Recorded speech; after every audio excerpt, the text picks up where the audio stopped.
volume de la tua fede.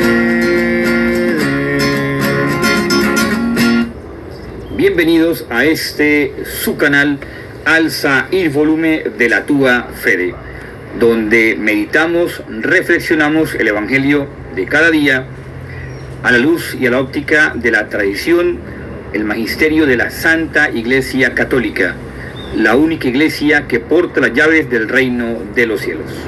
Bienvenidos. Estamos hoy meditando el Evangelio de Mateo, capítulo 13, versículos 53 al 57. Vamos a analizar de forma detallada la fracción 57, que dice de esta forma, gracias a Mateo, que lo escribe en arameo.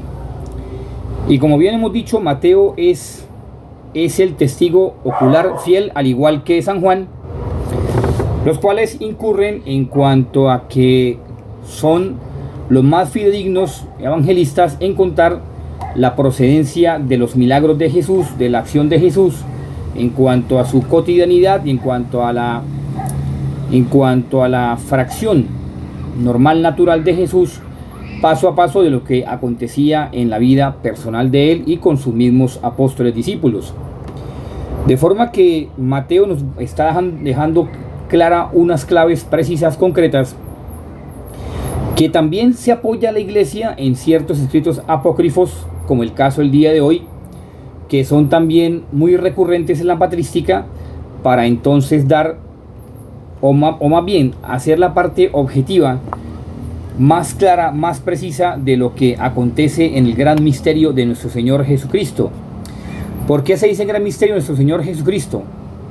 Porque es todo una incógnita lo que sucede en la vida particular de nuestro Señor Jesús, sobre todo en específico en el interactuar con los fariseos, en el interactuar con los saduceos, con los celotes, con todo este grupo de gente, que si bien es cierto, dentro de estos mismos conglomerados de gentes, dentro de esas mismas comunidades, unos lo odian, otros lo aceptan, pero aquellos que lo aceptan siempre con cierta discrepancia, para que no sean ellos tildados de herejes en su momento, cismáticos, e irse con el caminar de Jesús, irse con la comunidad primitiva de Jesús. Esto lo deja claro muy bien estos apócrifos, que dicen de esta forma, que aseguran, ya que estos son fragmentos paralelos al Evangelio y que van asegurando el mismo proceder de Jesús, en cuanto a que estos pseudos hablan de esta forma. Dice: coman del macho cabrío ofrecido el día del ayuno por todos los pecados. Dice, prestad mucha atención, son libros apócrifos que se mantienen dentro del texto original, que algunos son arameo, otros hebreo, otros griegos. En este caso estos son un tipo de griego antiquísimo, que hablan precisamente, dice: ¿por qué coméis vosotros solos mientras que el pueblo ayuna y se mortifica con saco y ceniza? ¿Por qué me vais a dar a beber hiel con vinagre cuando ofrezca mi carne por los pecados de mi nuevo pueblo? Es ahí donde radica la importancia y la sustancialidad del mensaje de Jesús.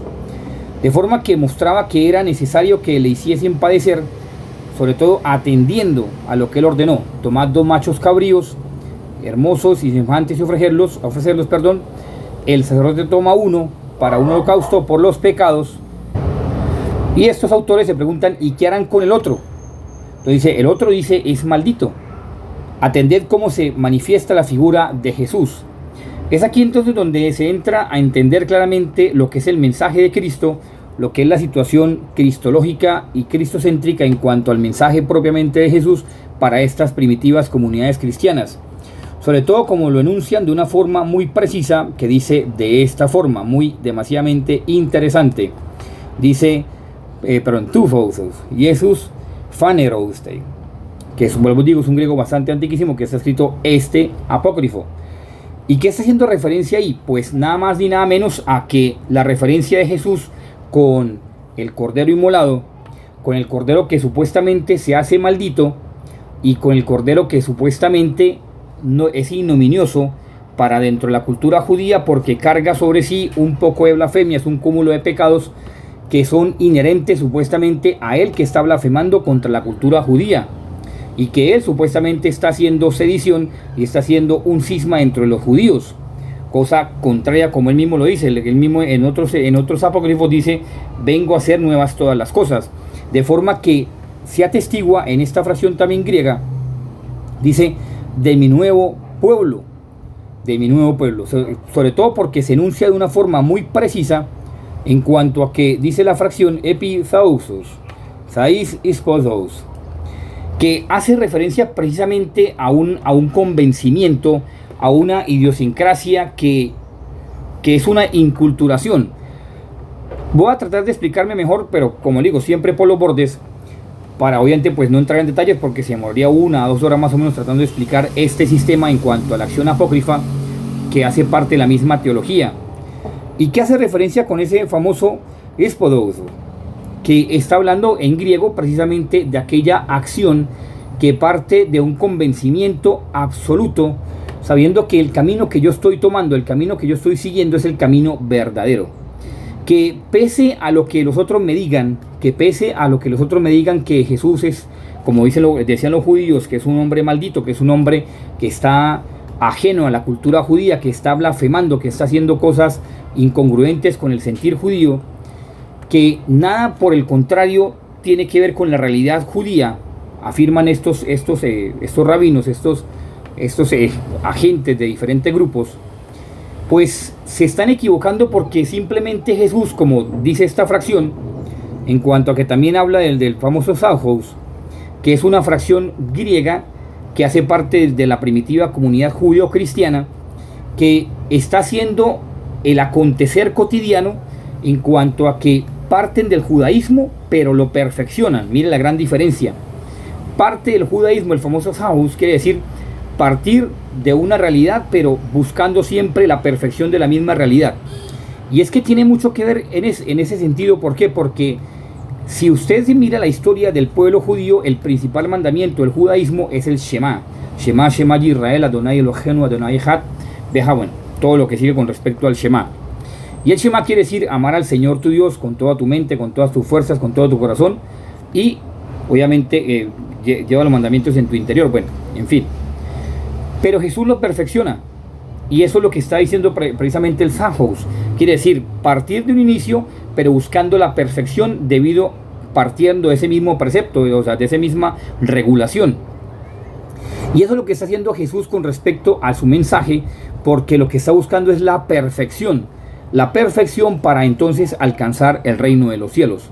De forma que cuando estos apócrifos escriben como tal así el texto, dice, es maldito, no está haciendo referencia a un Jesús que obviamente es maldición, no, sino que asume todo el pecado que las mismas gentes que ustedes y yo hemos cometido, para que entonces no quede ni atisbo de inseguridad en cuanto a que Él dio la vida por todos nosotros. Él dio la vida por el rescate de todos, sino que entonces ahí entra la acción de la voluntad de la persona por o seguir a Jesús o quedarse por fuera del seguimiento de Jesús. De forma que esto es importantísimo tenerlo en cuenta, ya que dentro de este concepto, tanto judío como católico, entiéndase católico de las primeras comunidades cristianas, la acción teológica es muy determinante. ¿Por qué? Porque agrega precisamente la fracción labote o hieresos, que nos habla y nos hace entender de la dinámica esencial de lo que es el seguimiento de Cristo, de lo que son los principios del seguimiento de Cristo, y sobre todo de estar convencido de amar a Dios. Sobre todo estar convencido de amar a Dios y estar convencido de seguir a Cristo. Esto lo tiene en sentir, en un mismo sentir, en una misma experiencia, la patrística. Bueno, y también los doctores, pero en especial estos padres de la iglesia y los padres apostólicos, los padres conciliares de los diferentes concilios que se vinieron haciendo durante los primeros siglos cristianos, para entonces dar a esclarecer que lo esencial es amar a Jesús y saber de que Él no es maldito en absoluto, sino simplemente es la causa o es el hombre bendito mediante el cual asume toda la maldición del mundo para exponerla en la cruz, para vencerla, de forma que en la cruz queda vencida precisamente toda la humanidad, queda vencida toda la maldición de la humanidad. Por tanto, es la puerta de entrada al reino de los cielos. Esto, vuelvo y digo, lo deja claro perfectamente cuando lo dice mi nuevo pueblo, y que Él va a ofrecer la carne por los pecados. lo dice claramente estos textos apócrifos. En los evangelios no se dice como tal, pero estos textos apócrifos lo dicen de esta forma muy determinante. No hay ningún texto apócrifo dentro de la primitiva comunidad cristiana, siglo I, siglo II, ya inicio del siglo II, que no citen estos textos apócrifos, sobre todo porque se enlazan con el Antiguo Testamento para entonces dar claridad al judeocristianismo, para que aquellos judíos que están dando el paso a seguir a Cristo no se confundan y no se dejen confundir por estos movimientos judíos que lo que quieren simplemente es socavar las bases del cristianismo para que entonces se vuelvan al judaísmo y sigan en la corriente judía y no buscar la perfección. Este es Sahus que habla Jesús en cuanto a que el inicio del judaísmo, pero lo va a perfeccionar. Por eso Juan Pablo II tenía una frase muy diciente, decía: los judíos son los hermanos primogénitos en la fe, porque ellos recibieron precisamente el llamado de Dios a ser hombres de fe. Ya nosotros, pues Cristo lo perfeccionó y ya dejó unas cosas mucho más claras, es decir, algo más claro, más preciso, de acuerdo a lo que Dios quería de cada uno de nosotros. Por eso, importantísimo entonces tener en cuenta que el día de hoy Jesucristo nos invita a eso, nos invita a que a partir de estas lecturas apócrifas y de los padres de la iglesia, iniciando por San Irineo, también San Agustín, también San Juan Damasceno, y otros padres de la iglesia, hablan precisamente de la mortificación en cuanto a que es la vía normal junto con el ayuno para alcanzar el perdón de los pecados y que al mismo tiempo se parezcan a Jesús para que entonces junto con Jesús derroten la maldad. Bueno, ya con estos presupuestos y quedándonos ahí con el Mi Nuevo Pueblo que habla estos textos apócrifos, vamos a pasar al Evangelio. ¿Por qué se habló primeramente de esto? Porque la patrística y esos textos apócrifos, textos de los famosos pseudos apóstoles, nos están hablando de la famosa tradición y teología, de unos grandes tratados precisamente de la teología que están escritos precisamente en lengua alemana.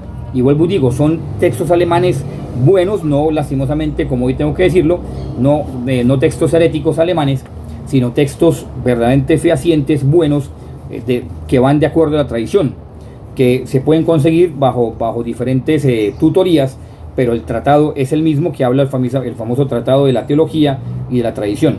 Bueno, ya con esto entonces pasamos al Evangelio, que dice de una forma muy particular, dice: y se escandalizaban de él. Resulta que Mateo, como dice el texto apócrifo, mi nuevo pueblo, y que la carne de él va a ser dada por la nueva salvación del pueblo de Dios. Entonces Mateo ubica dentro de esta misma acción de escandalizarse una palabra que es poco común, o más bien una palabra inusual. ¿Y cuál es esa palabra? Esa palabra es bitzal, o bijal, como se quiera llamarlo, bitzal o bijal, como se quiera llamarlo. ¿Qué significa bijal o bitzal? Significa que lo están comparando o están acechando, más bien, o comparar o acechar la imagen de Jesús con respecto a una imagen deteriorada, una imagen vulgar, una imagen que no tiene para nada ningún principio y que mucho menos tiene algo de santidad. No sé si me he hecho entender. De forma que está tomando una particularidad de esta palabra de bitzal con la referencia a ser un ser totalmente normal, e inclusive más que normal, un ser o una persona normal, pero tirando hacia lo irregular, es decir, una persona normal que no parece que sea como lo que dicen ser, o que no parece tampoco ni siquiera lo que profesan las demás personas, sino simplemente es una persona tan cotidiana, tan simple, tan sencilla, que les causa estupor, les causa cierta, como hasta indignación se podría llamar a decir, o se podría llegar a decir, por la textura de la fracción de bitzal. Que bitzal, mejor dicho, y puesto aún mucho más en rigurosidad de esta fracción, es como si lo compararan con una persona que no tuviera nada, una persona del común, una persona salida del común, sin ningún tipo de mérito, sin ningún tipo de situación, algo particular que pueda decir es diferente a todos. Así, ese es el bitzal. Pero según los exégetas, vuelvo y digo, de los textos sagrados de la teología, y no los de ahora, porque algunos de ahora se están yendo por caminos contrarios. Estoy hablando de exégetas buenos, de biblistas, doctores en Sagrada Escritura del siglo pasado, inclusive este siglo, inclusive tengo que hablar de un profesor jesuita muy bueno, el profesor Bower, José Bower, y Callaghan, también otros también doctores en Sagrada Escritura, que aseguran que esta palabra Bitzal, dentro del texto arameo de Mateo, está haciendo alusión inclusive que será tanta la degradación del pueblo de esta región de Nazaret con respecto a Jesús, que inclusive lo llegan a tildar de una persona que está endemoniada o inclusive lunática. Imagínense hasta dónde llega la apreciación de Bitzal con respecto a estos profesores de doctores en Sagrada Escritura, que llegan a comparar a Jesús de esa forma. Entonces, si llegan a comparar a Jesús de esa forma, y lo escribe Mateo de esa manera tan precisa, pues nada más dimensione en dónde está parado Jesús. Y por eso entonces están haciendo esas preguntas que dicen, pero ¿de dónde viene esta tal sabiduría? ¿No es el papá de José, el carpintero, y María, su mamá? Pero claro, Mateo, en la precisión del contexto, aplica Bitzal, es para que la gente se dé cuenta, como dicen los profesores, se dé cuenta de la ignominia que el pueblo de Nazaret tiene para con Jesús.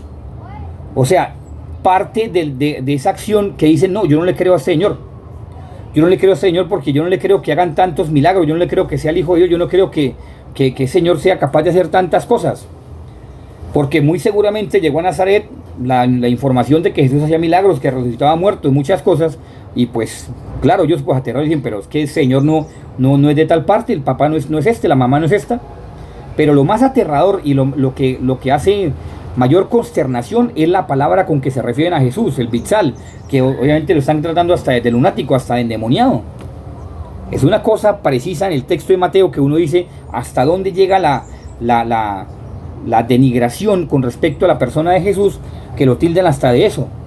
Por eso los apócrifos, dándole piso a estos textos sagrados de Mateo, y inclusive algunos textos son anteriores a los evangelios, como el caso que acabé de leer, famoso Zeuges, está hablando entonces precisamente de esa identidad, de reconocer de que a pesar de que se hable mal de Jesús, de que a pesar de que se denigre mal de Jesús, ellos no tienen ni siquiera de dónde pegarse, porque los que lo conocen a Jesús, que son estas personas que inclusive estos ciertos pseudos apócrifos escritos por estas personas, han dado su vida por Jesús, porque ese famoso Zeuges, están convencidos de quién es Jesús, de forma que no se puede ni siquiera amparar ni siquiera en un pequeño error de lo que haya cometido Jesús, porque todo lo hizo bien.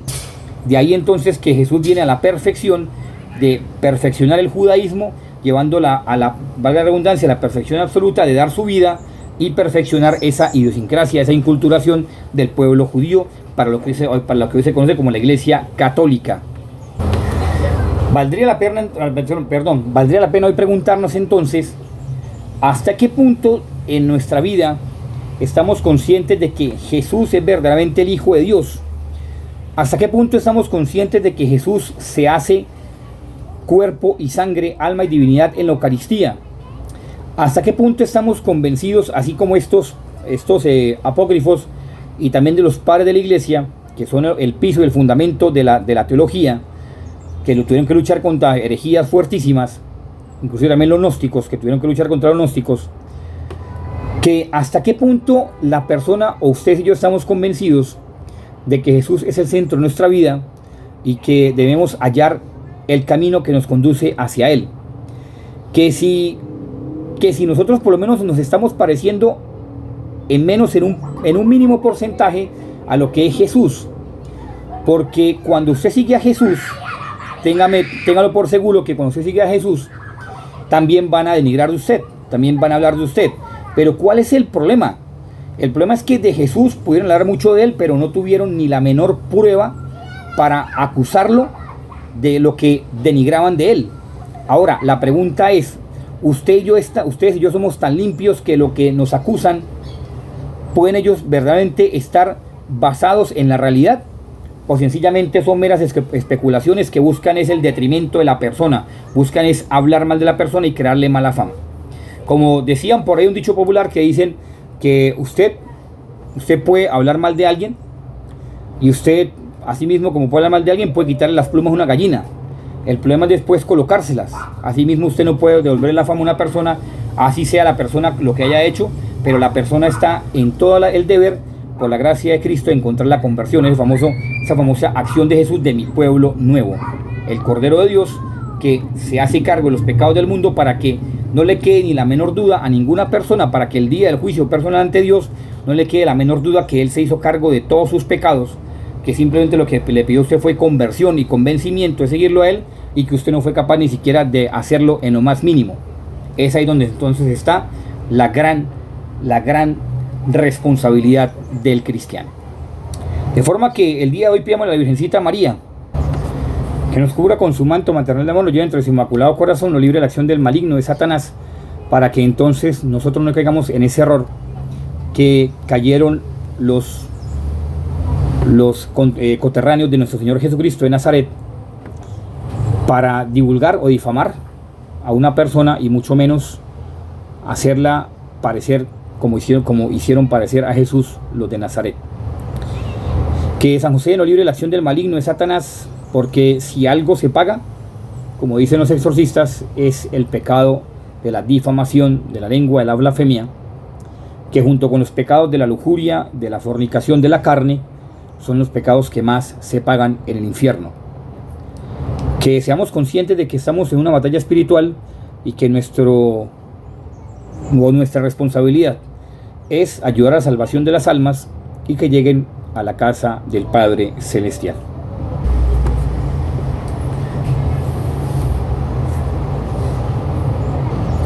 Si fue de tu agrado esta reflexión, meditación del Evangelio, te pido para que lo compartas con tus seres queridos y amigos, para que este canal, Alza el Volumen de la Tuya Fede, se difunda ante las demás personas. Gracias.